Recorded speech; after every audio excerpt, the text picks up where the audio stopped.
ఓవైపు ఇరాన్తో తీవ్ర ఉద్రిక్తతలు నడుస్తున్న వేళ వైట్ హౌస్లో సౌదీ ప్రిన్స్ మహమ్మద్ బిన్ సల్మాన్తో ట్రంప్ భేటీ తర్వాత సంచలన నిర్ణయం బయటకొచ్చింది.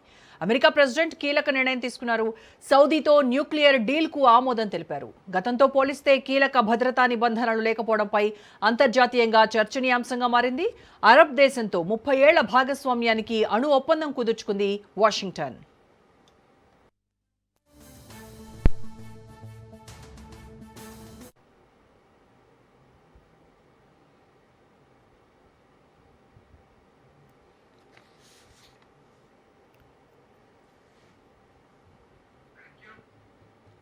స్వచ్ఛ ఇంధనం, ఆర్థిక సహకారమే లక్ష్యంగా ఇరు దేశాల మధ్య ఒప్పందం జరిగింది. అగ్రిమెంట్లో భాగంగా అణు విద్యుత్ ప్లాంట్ల నిర్మాణం, అణు ఇంధన సరఫరా, రియాక్టర్ల సాంకేతికత బదిలీ, అంతర్జాతీయ తనిఖీలు, భద్రతా ప్రమాణాల వంటి వాటిల్లో సౌదీకి అగ్రరాజ్యం ఫ్రేమ్వర్క్ ఇవ్వనుంది. శిలాజ ఇంధనాలపై ఆధారపడటాన్ని తగ్గించి అణు విద్యుత్తును ఉత్పత్తి చేయడమే 123వ సెక్షన్ ఒప్పందం ప్రధాన ఉద్దేశం. దీంతో అణుబాంబు తయారీకి సౌదీ అరేబియాకు అనుమతిచ్చినట్టేనా? నిబంధనలు ఏం చెప్తున్నాయి? అసలు ట్రంప్ వ్యూహం ఏంటి అనే ప్రశ్నలు సర్వత్రా వినిపిస్తున్నాయి.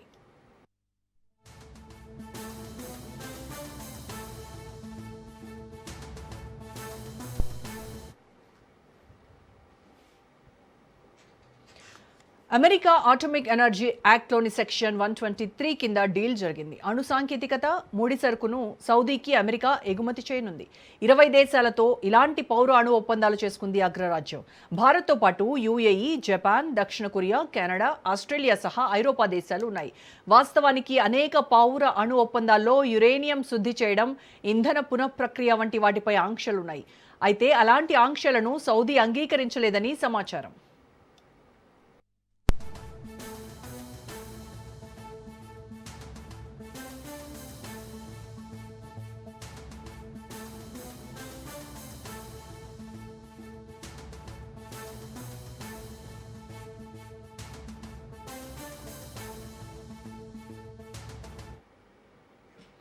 యురేనియం శుద్ధికి అంగీకరించినంత మాత్రాన సౌదీ అణుబాంబు తయారు చేసేందుకు అనుమతి లభించినట్లు కాదని నిపుణులు చెబుతున్నారు. యురేనియం శుద్ధిని చాలా విధాలుగా ఉపయోగిస్తారు. సహజ యురేనియంలో విచ్ఛిన్నం చెందగల ఐసోటోప్ అయిన యురేనియం 235 కేవలం 0.7% మాత్రమే ఉంటుంది. పౌర అణు రియాక్టర్ల కోసం యురేనియాన్ని 3 నుంచి 5% శుద్ధి చేయాల్సి ఉంటుంది. పరిశోధనలకైతే 20% శుద్ధి చేసిన యురేనియం అవసరం పడుతుంది. అదే అణుబాంబు తయారు చేయాలంటే 90% శుద్ధి చేయాల్సి ఉంటుంది. దీన్నే వెపన్ గ్రేడ్ యురేనియంగా పిలుస్తారు.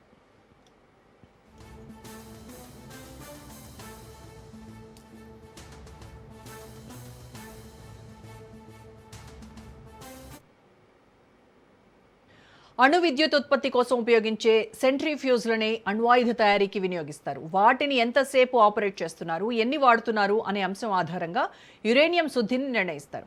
ఒకవేళ సౌదీ అణ్వాయుధాన్ని తయారు చేయాలనుకుంటే శుద్ధి ప్రక్రియ ఒక్కటే సరిపోదు. అంతర్జాతీయ అణు భద్రతా ప్రమాణాల ఒప్పందం నుంచి ఆ దేశం బయటకు రావాల్సి ఉంటుంది. చమురు సంపదతో ప్రపంచంలో కీలక శక్తిగా ఉన్న సౌదీ ఇప్పుడు అణు ఇంధన రంగంలో అడుగులు వేయటం అంతర్జాతీయ దృష్టిని ఆకర్షిస్తోంది. అమెరికా, సౌదీ అరేబియా డీల్ పశ్చిమాసియాలో వ్యూహాత్మక సమీకరణాలను మార్చే అవకాశం ఉందంటున్నారు నిపుణులు. ఇదే అంశానికి సంబంధించి పూర్తి విశ్లేషణ అందించడానికి మనతో జాయిన్ అవుతున్నారు senior journalist and senior analyst Pantapati Pullarao garu. Pullarao గారు, నమస్కారం సార్. నమస్కారం. పుల్లారావు గారు, ఇరాన్తో టెన్షన్స్ పీక్ స్టేజ్లో ఉన్నటువంటి ఈ టైంలో అమెరికా అధ్యక్షుడు డొనాల్డ్ ట్రంప్ ఈ సౌదీతో ఈ బిగ్గెస్ట్ న్యూక్లియర్ డీల్కు గ్రీన్ సిగ్నల్ ఇవ్వడం వెనక ఉన్నటువంటి స్ట్రాటజీ ఏంటంటారు సార్? ఒకటి, చాలా సంవత్సరాలు బట్టి జరుగుతూ ఉంది అది అమెరికాతో సౌదీ అరేబియాతో చేయటానికి. ఈ డీల్ కొత్తగా కాదు. సౌదీ అరేబియా కూడా ఏమంటుందంటే న్యూక్లియర్ పర్పస్ శాంతి పద్ధతిగా ఎనర్జీ కోసం తయారు చేసుకోవటానికి. ఎందుకంటే న్యూక్లియర్ ఎనర్జీ సౌకగా వస్తుంది. ఒకరోజు ఆయిల్ అయిపోతుంది. ఆయిల్ ఆఖరి బ్యారల్ కాదు, డిమాండ్ పడిపోతే ఆయిల్ ఎవరు బయటికి తీరు. $20, $10, $15 లేకపోతే తీరు. సో సౌదీ ఫ్యూచర్కి ప్రిపేర్ అవుతుంది న్యూక్లియర్ డీల్. రెండోది, ఇప్పుడున్న పరిస్థితుల్లో ఏంటంటే ఇరాన్ ముందలు వెళ్ళిపోతుంది. ఇరాన్ శత్రువు సౌదీ అరేబియాకి. ఎంతైనా ఎలాగైనా సౌదీ అరేబియాని తగ్గించేయాలని ఇరాన్ 45 సంవత్సరాలు పెట్టి కూర్చున్నారు. అప్పుడు వచ్చిన ఆఖరి మాట ఏంటంటే ఇది ఒక సిగ్నల్. సౌదీ అరేబియా అన్నీ రెడీ చేసుకుంటుంది. ఏ రోజు ఇరాన్ మా దగ్గర న్యూక్లియర్ బాంబులు ఉన్నాయంటే సౌదీ కూడా తయారు చేస్తారు. అది లెక్క. తర్వాత మీరు కూడా చూశారు, ఏదో పాకిస్తాన్తో అగ్రిమెంట్ పెట్టుకున్నాం, పాకిస్తాన్ పెద్ద మాటలు అన్నది, మేము బాంబులు ఇస్తాం, ఇది ఇస్తాం, ఎవరు పట్టించుకోవట్లేదు అన్నమాట. ఎవరిని పాకిస్తాన్ సీరియస్గా తీసుకోవట్లేదు. సౌదీ అరేబియా అమెరికా తయారు చేస్తాం ఒక రైవల్ పవర్గా ఇరాన్. సైన్యం చాలు, సౌదీ అరేబియా చిన్న దేశం, వాళ్ళు ఎలాంటి సైన్యాలు పోరాటానికి చాలరు సౌదీ అరేబియా. న్యూక్లియర్ అయితే కొంచెం ఈక్వాలిటీ వస్తుంది. ప్రతి దేశం న్యూక్లియర్ పవర్కి వెళ్ళిపోతానికి ప్రయత్నం చేస్తున్నారు. ఎప్పుడైతే 1968లో nuclear non proliferation treaty NPT అని అమెరికా కొన్ని దేశాలు సంతకం పెట్టారో, అప్పుడు రెండే దేశాలు అగ్ర దేశాలు, అమెరికా రష్యా. సో కంట్రోల్ చేస్తూ వచ్చారు. భారతదేశానికి కూడా కోపం మన మీద ఏంటంటే మనం సంతకం పెట్టలేదన్న, కంట్రోల్లో ఉండే. ఎప్పుడైతే చైనా డెవలప్ చేసిందో న్యూక్లియర్ వెపన్స్, నార్త్ కొరియాకి ఇచ్చారు టెక్నాలజీ, పాకిస్తాన్కి ఇచ్చారనే అందరూ నమ్మకం. అంటే ప్రపంచం అంతా పాకిస్తాన్. ఇప్పుడు ఇరాన్కి కూడా ఎవరు ఇస్తున్నారు టెక్నాలజీ? అది ఏమన్నా పెద్ద రీసెర్చ్ ఇన్స్టిట్యూట్స్ ఉన్నాయా, యూనివర్సిటీస్ ఉన్నాయా, సైంటిఫిక్ బేస్ ఉన్నదా, లక్షల ఇంజనీర్స్ ఉన్నారా? చైనా ఇస్తుంది. సో కౌంటర్గా చేయటానికి సౌదీ అరేబియాకి సంతకం పెట్టారు ఈవేళ. ఒకనప్పుడు సౌదీ అరేబియాకి మేము న్యూక్లియర్ సంతకం పెడతాం, ఇజ్రాయెల్తో మీరు మంచి సంబంధాలు పెట్టుకుంటే అది వేరేది ఇస్తారు డొనాల్డ్ ట్రంప్. చాలా క్విక్గా డిప్లొమాటిక్గా ఇరాన్కి వార్నింగ్ ఇచ్చినట్టుగా చేశారు. సో దీని వెనకాల పాలిటిక్స్ ఉన్నది, ఆర్థిక వ్యవస్థ కూడా ఉన్నది. సౌదీ అరేబియా ప్రెస్టీజ్ పెరుగుతుంది, ఇరాన్కి పోటీగా వస్తుంది.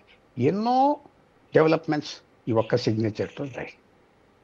అలాగే దశాబ్దాలుగా ఈ గల్ఫ్ దేశాలతో ఉన్నటువంటి బంధాన్ని మరింత స్ట్రాంగ్ చేసుకొని పశ్చిమాసియాపై అమెరికా తన డామినెన్స్ను మళ్ళీ నిరూపించుకోవడానికి చూస్తోందంటారా ఈ ఒక డీల్తో? ఒకటి, సౌదీ అరేబియా, కువైట్, ఈ దేశాలన్నీ అమెరికాని ఎదురు చూసి రక్షిస్తారు. ఇప్పుడు అమెరికా అసలు లేకపోతే వీళ్ళు ఎవరు కాపాడతారు? కాలు పట్టుకున్నా ఇరాన్ కాపాడు. ఇరాన్ ఏమంటుంది? 45 సంవత్సరాలు బట్టి అసలు మీరు ఎలాగొచ్చారు పరిపాలించడానికి? ఈ 90 సంవత్సరాలు సౌదీ అరేబియా ఎక్కడ ఉండేది? దీని మొదల అంతా టర్కిష్ సామ్రాజ్యంలో ఒక భాగం. జార్డన్, ఇరాక్, కువైట్, ఒమాన్, ఇదంతా భాగం, పార్ట్ ఆఫ్ సౌదీ అరేబియా. ఇదంతా భాగం బ్రిటిష్ టేక్ ఓవర్ చేసింది. తీసుకున్నాక వీళ్ళందరినీ మనం పరిపాలించలే, ఒక్కో చోట ఒక్కో బలవంతులను పెట్టేసి రాజా, ప్రిన్సెస్ అన్ని పేర్లు పెట్టి ఇచ్చారు. సో ఇరాన్ ఏమంటుందంటే, మీరంతా ఎక్కడి నుంచి వచ్చారు? మీరు బ్రిటన్ అపాయింట్ చేశారు, మీరు పోండి. తర్వాత మీ దేశంలో మాస్క్స్ ఉండటం మీద, ఇది మా అందరిది మతం, పెద్ద రెవల్యూషన్ జరుగుతుంది సౌదీ మీద, అందరి మీద తీసేయండి, ఈ కరప్ట్ ఫెలోస్ ఇదంతా డబ్బులు దోసేశారు అది ఎప్పటి నుంచో ప్రాపర్గా చేస్తుంది ఇరాన్. సో మీరు అన్న మాటకి అమెరికా స్నేహంగా ఉండటం చాలలేదు.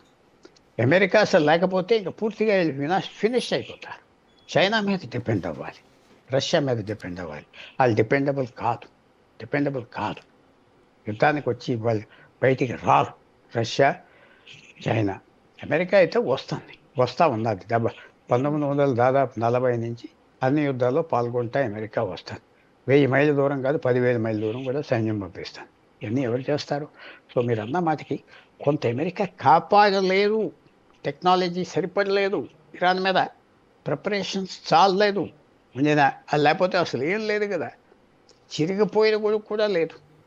అందువల్ల మీరు అన్నట్టుగా మళ్ళీ కొత్త రిలేషన్షిప్ పెంచుకోవాలి అమెరికాతో. అమెరికా ఉండాలి, లేకపోతే మనం తినేస్తారు అని ఫిలాసఫీ మాత్రం. అలాగే సార్, ఈ సెక్షన్ 123 అగ్రిమెంట్ నిబంధనల ప్రకారము గతంలో యూఏఈపై విధించినటువంటి ఈ గోల్డెన్ స్టాండర్డ్ నిబంధన ఏదైతే ఉందో, అంటే యురేనియం ఎన్రిచ్మెంట్ అండ్ రీప్రాసెసింగ్ చేయకూడదు అనేటువంటి నిబంధనని ఇప్పుడు సడలించింది. అసలు ఏం చెప్తోంది సార్ ఈ సెక్షన్?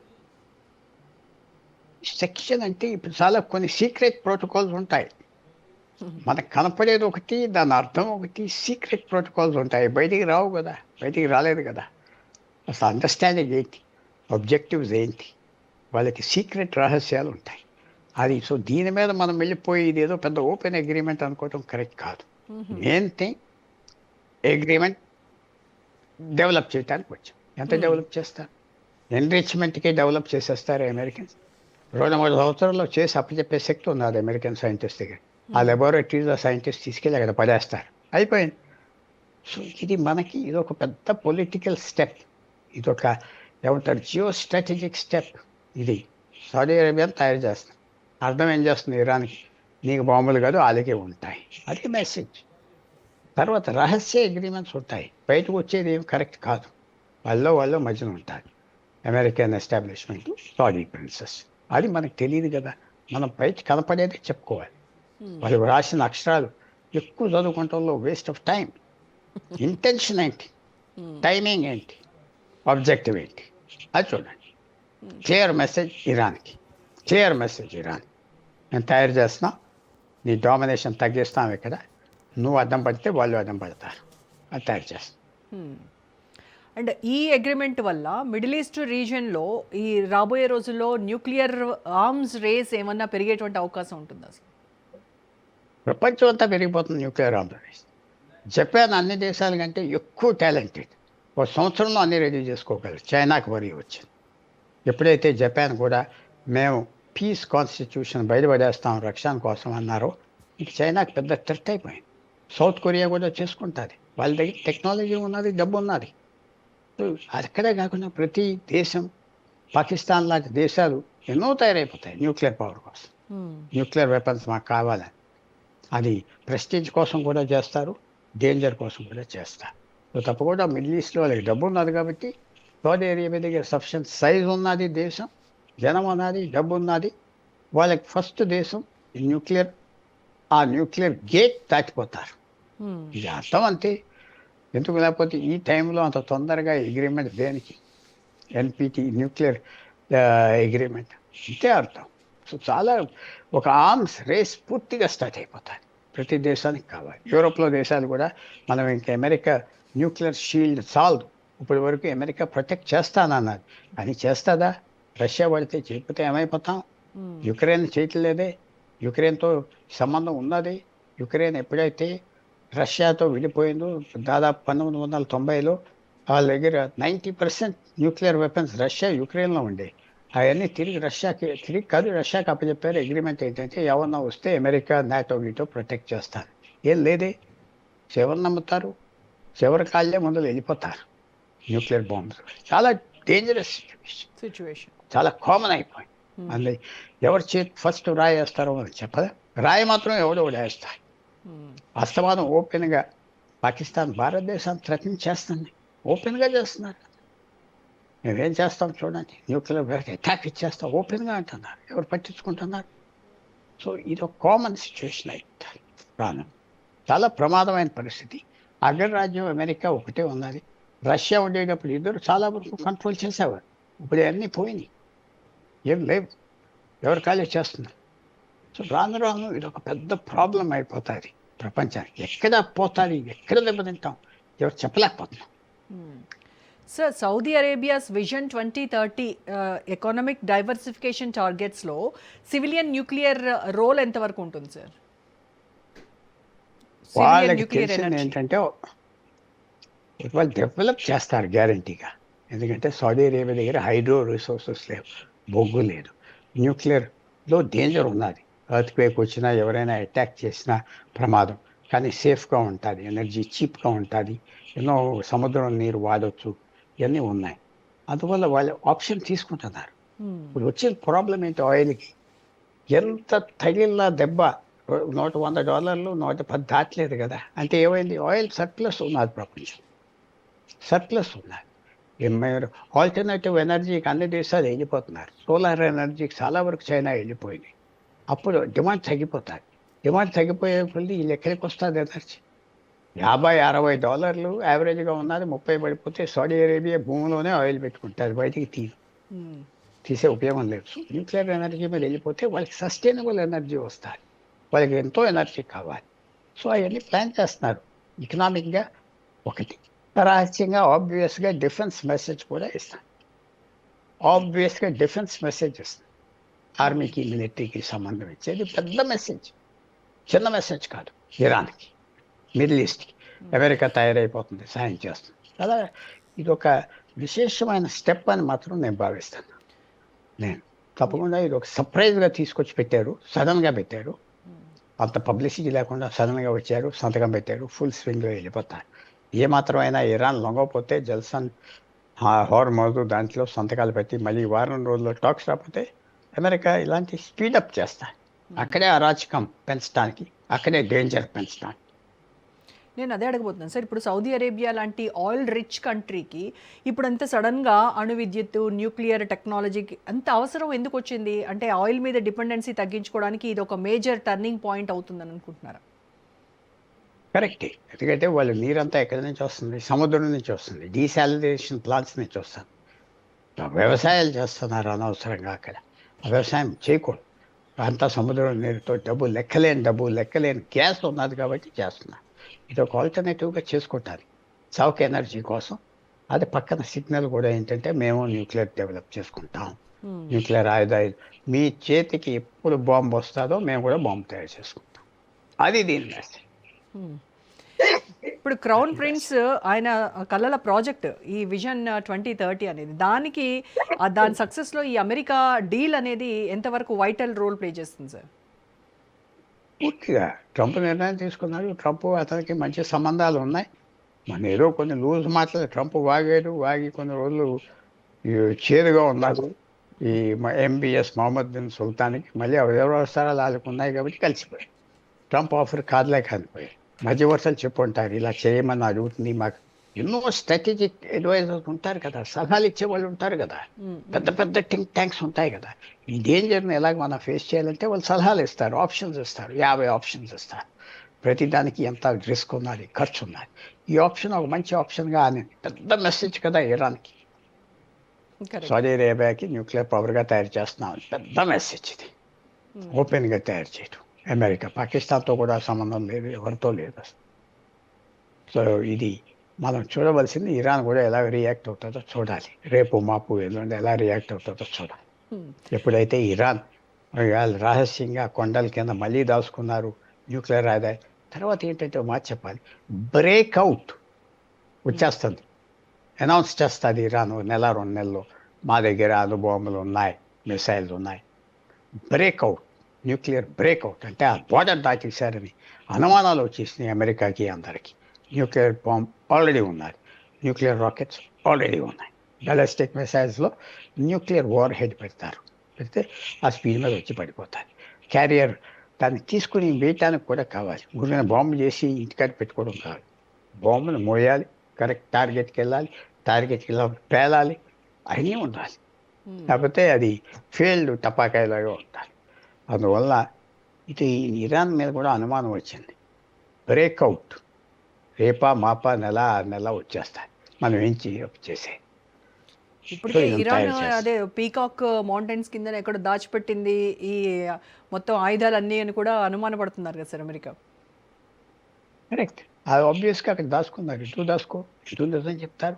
45 సంవత్సరాలు బట్టి ఆ ప్రభుత్వం అన్నది చాలా అడ్వాన్స్ ప్రభుత్వం, విశేషమైన డబ్బు ఉన్నది దాని దగ్గర. ప్రజల మీద సోషల్ వెల్ఫేర్ మీద ఏం ఖర్చు పెట్టరు. 1-2 కోట్ల మంది మీద ఖర్చు పెడుతున్నారు. 6-5 కోట్లు ఎవరి బతికి ఆడిది అంతే.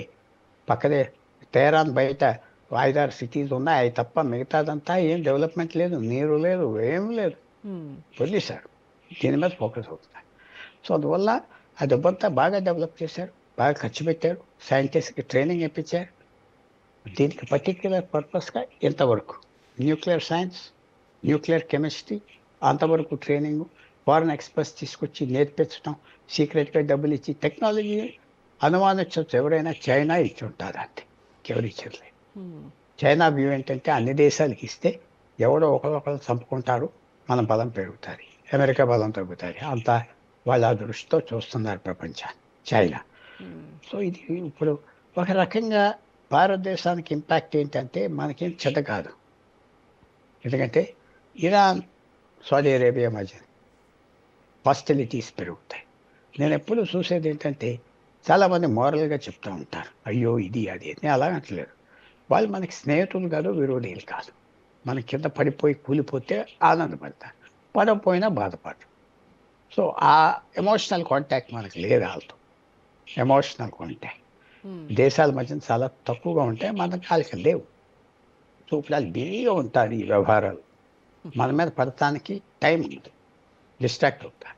ఎంత పాకిస్తాన్ వెళ్ళి మమ్మల్ని చంపేస్తున్నారని పడరు. వాళ్ళ కన్నా ఎప్పుడు ఇరాన్ మీద ఉంటారు, ఇరాన్ కన్నా సౌదీ అరేబియా మీద ఉంటారు.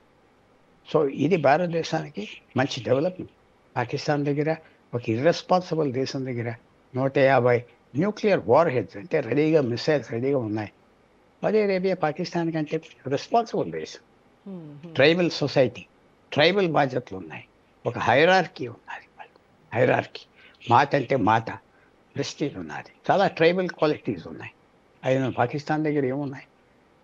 పాకిస్తాన్ దగ్గర ఏం లేవు. పాకిస్తాన్ దగ్గర మన పంజాబ్లో ఎంత ఉన్నదో పాకిస్తాన్ దగ్గర అంతే. వాళ్ళు ఒకటి, మన దేశం నుంచి ఏం రాష్ట్రమే.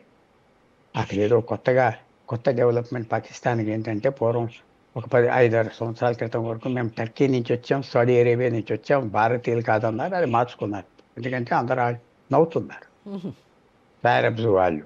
పాకిస్తాన్ మన జనమే, మన డిఎన్ఏ. సౌదీ అరేబియా కొంచెం ఇంప్రూవ్డ్, ట్రైబల్ సొసైటీ. సో మనం భయపడక్కర్లేదు వాళ్ళ మీద. Sir, for instance Saudi Arabia నిజంగానే కనుక భవిష్యత్తులో ఈ అణుబాంబు తయారు చేయాలని డిసైడ్ అయితే ఈ అమెరికా పెట్టినటువంటి కండిషన్స్ దానిని ఆపగలవంటారా? ఏం ఆపవండి కండిషన్స్. దీంట్లో సీక్రెట్ ప్రోటోకాల్స్ ఉంటాయి, జ్ఞాపకం పెట్టు. సీక్రెట్ అంటే ఎవరికి తెలియ, వాళ్ళిద్దరి మధ్యన ఉంటాయి.